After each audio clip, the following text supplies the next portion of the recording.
Pitong bahay ang nasunog sa Barangay Commonwealth, Quezon City. Narito ang report ni Oscar Oida.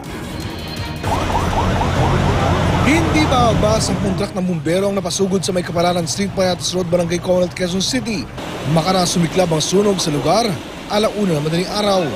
Ayon sa mga residente, nagising na lang silang balot na ng usok ang kapaligiran.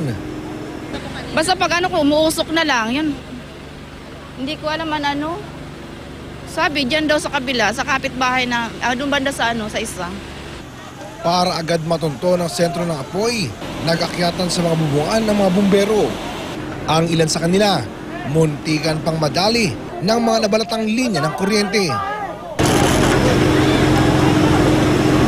May mga nagso-short circuit na mga wires dito sa area.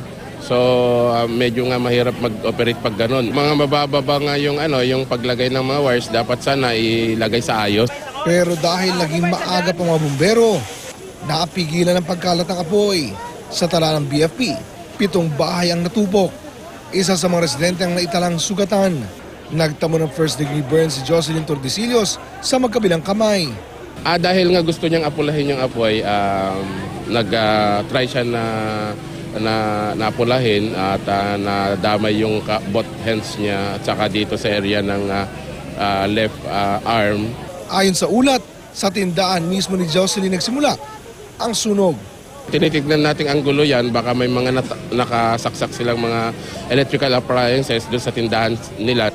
Hindi na nakapagbigay pa ng pahayag si Jocelyn. Pero pasado alas 2 madaling araw ng ganap na maapula ang sunog na umabot sa ikalawang alarma. Ito ng balita sa Quezon City, Oscar Oida reporting.